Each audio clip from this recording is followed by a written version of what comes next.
Markus pasal 5.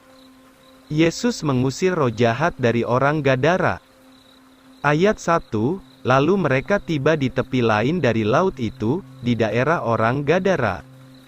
Dan setelah ia keluar dari perahu, tiba-tiba bertemulah dengan dia seorang yang keluar dari pekuburan, yang dirasuk roh najis. Orang itu tinggal di tengah-tengah kuburan, dan tidak seorang pun mampu mengikat dia, sekalipun dengan rantai. Sebab ia sudah sering diikat dengan belenggu dan rantai, tetapi rantai itu telah diputuskannya, dan belenggu itu hancur berkeping-keping, dan tidak seorang pun dapat menjinakkannya. Siang malam ia selalu berada di atas gunung-gunung dan di pekuburan, berteriak-teriak dan menoreh-noreh dirinya dengan batu.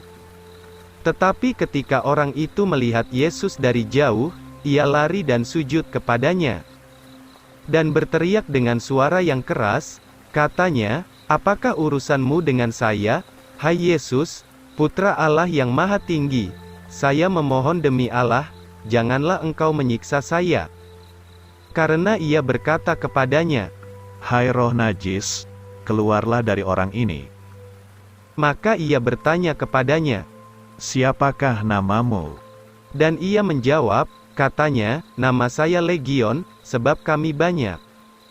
Lalu ia memohon dengan sangat kepadanya, supaya ia jangan menyuruh mereka keluar dari daerah itu. Adalah di sana, dekat gunung-gunung itu, sekelompok besar babi yang sedang mencari makan.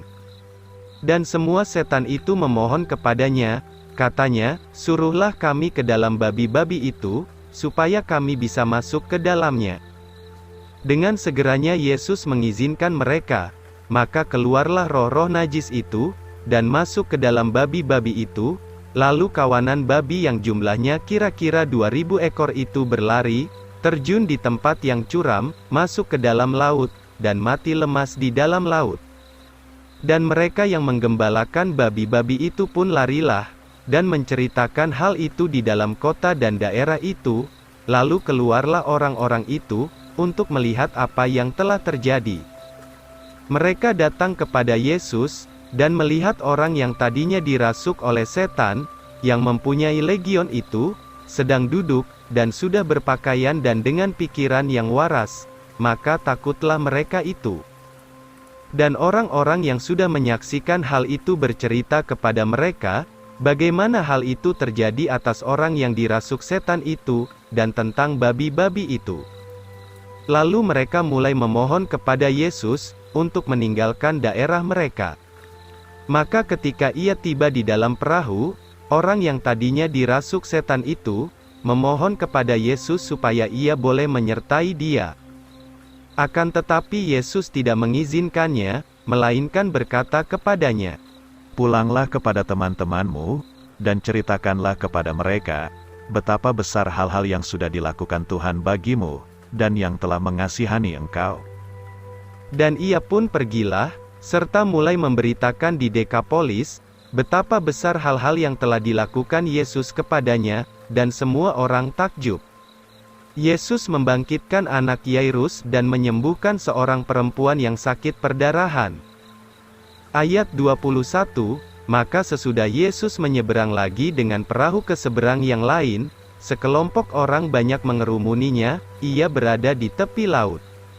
Dan lihatlah, salah seorang dari kepala sinagoga, yang bernama Yairus, datang, dan ketika ia melihat Yesus, ia sujud di kakinya.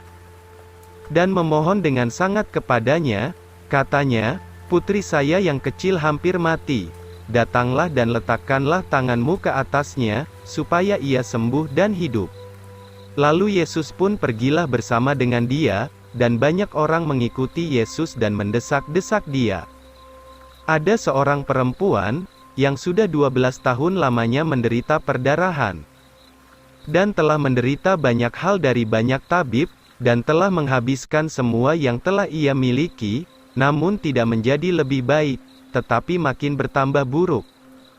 Ketika ia mendengar tentang Yesus, ia masuk ke dalam kerumunan itu dari belakang, lalu menjamah jubahnya.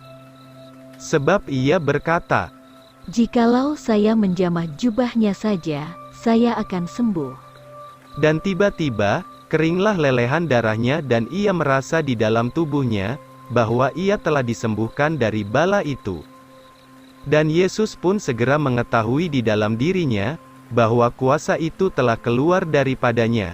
Lalu ia berpaling ke sekeliling kerumunan orang banyak itu, dan berkata, "Siapakah yang telah menjamah jubahku?" Tetapi murid-muridnya berkata kepadanya, "Engkau melihat orang banyak ini mendesakkan dikau, dan engkau berkata, siapakah yang telah menjamahku?" Dan ia memandang sekeliling, untuk melihat dia yang telah melakukan hal itu. Maka perempuan itu ketakutan dan gemetar, sebab mengetahui apa yang telah terjadi atas dirinya. Ia datang dan sujud di hadapannya, serta menceritakan kepadanya semua kejadian yang sebenarnya. Lalu ia berkata kepada perempuan itu, "Hai putriku, imanmu telah menyelamatkan engkau, pergilah dengan sejahtera dan sembuhlah dari balamu." Ketika ia masih berkata-kata, datanglah beberapa orang dari rumah kepala sinagoga itu, katanya, "Putrimu telah mati, mengapa engkau masih menyusahkan guru?" Tetapi sesudah Yesus mendengar perkataan yang diucapkan itu, ia segera berkata kepada kepala sinagoga itu, "Jangan takut, percaya saja." Dan ia tidak mengizinkan seorang pun mengikuti dia, kecuali Petrus, Yakobus dan Yohanes, saudara Yakobus. Kemudian ia tiba di rumah kepala sinagoga itu, dan melihat kegaduhan itu dan mereka yang menangis dan meratap amat sangat. Ketika Yesus masuk, ia berkata kepada mereka, "Mengapa kamu membuat kegaduhan ini dan menangis? Anak itu tidak mati, tetapi tidur." Dan mereka mentertawakan Yesus. Tetapi ketika ia telah menyuruh semua orang-orang itu keluar, ia membawa ayah dan ibu anak itu dan mereka yang bersama dengan dia, lalu masuk ke dalam, di mana anak itu berbaring.